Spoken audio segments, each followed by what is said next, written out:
global domination. And this is the idea that the United States should dominate the globe.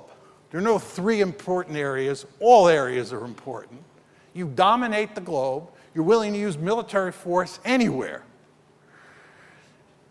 I think this view is best captured by Madeleine Albright's famous or infamous, depending on your viewpoint, comments that we are the indispensable nation. We stand taller and we see further. This is Madeleine Albright basically saying that we not only have a right, but we have a responsibility to run the world. We have the right to stick our nose in everybody else's business. Right? Global domination. Global domination is the grand strategy that we adopted after 1989. And it remains our grand strategy. We believe that we have a responsibility to run the world. It's imperial by design. Now, very importantly, there are two kinds of global dominators. One are the neoconservatives, who are aligned in large part with the Republican Party, and two are the liberal imperialists who are aligned with the Democratic Party. And let me tell you what the difference between the two is. The difference is that the neoconservatives hate international institutions and privilege the unilateral use of military force. The liberal imperialists, on the other hand, love international institutions. They're always talking about multilateralism, which is a euphemism for institutions. They love international institutions, and they're not unwilling to use military force, but they're quite skittish. Think about Bill Clinton in the 1990s. Bill Clinton had an administration that was filled with global dominators, as did George W. Bush, his successor. But Bill Clinton had liberal imperialists driving the train. You remember, Bill Clinton refused to use ground forces against Bosnia in 1995, or in Bosnia in 1995, or against Serbia in the war over Kosovo in 1999. Very reluctant to get too involved. Remember what happened in Somalia when those soldiers were killed? We quickly cut and ran. And then the next year, that was 1993, the next year, 1994, we sat out the genocide in Rwanda because we were so spooked. The liberal imperialists were so spooked by what happened in Somalia, right?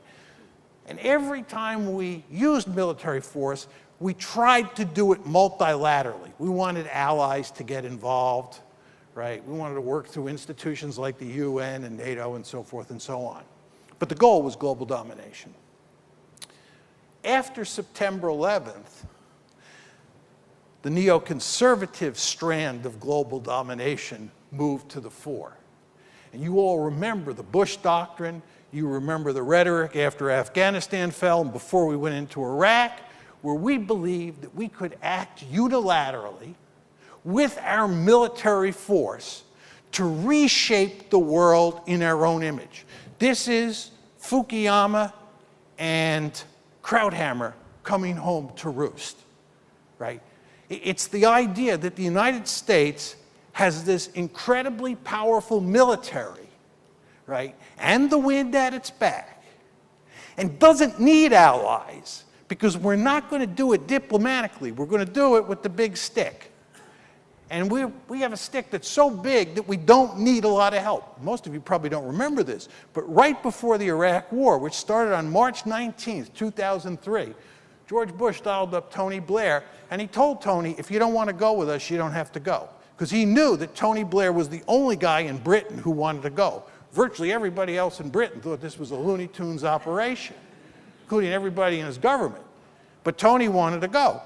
Bush didn't want to get him in trouble. Bush called him up, says, you don't have to go if you don't want. And the reason he called him up and said that was because we didn't need him. The American military could do it pretty much by itself. And we took Saddam down very easily, right? So it's the whole idea that you can do things unilaterally. If you have doubts about military force and you have to use diplomacy or you think that the military operation is going to get messy, then you need allies. And of course, think about what happened once Iraq or once Afghanistan goes south. Then we start begging everybody to come and help us police the place because it's a mess and you need help. But if you believe the big stick is going to, produce quick and decisive victories, to put it in Muhammad Ali's terms, you believe it's going to allow you to float like a butterfly and sting like a bee, you do not need lots of allies. And that's the neoconservative worldview. Unilateralism, not multilateralism, and the big stick. And that's what you see with Republicans. Democrats, both in the 1990s under Bill Clinton and now under Barack Obama, they're interested in global dominance, just like the neocons. But the difference is the liberal Democrats are more skittish about military force. Okay. The key event that really flips us is September 11th. And after September 11th, which happened shortly after Bush gets elected, the neoconservatives really are able to convince key players in the Bush administration that they have the magic formula, which is, again, a combination of the Fukuyama-Krauthammer worldview. Of course, this ends up not working, and we're in the mess that we see before us today and that I described at the beginning of this talk.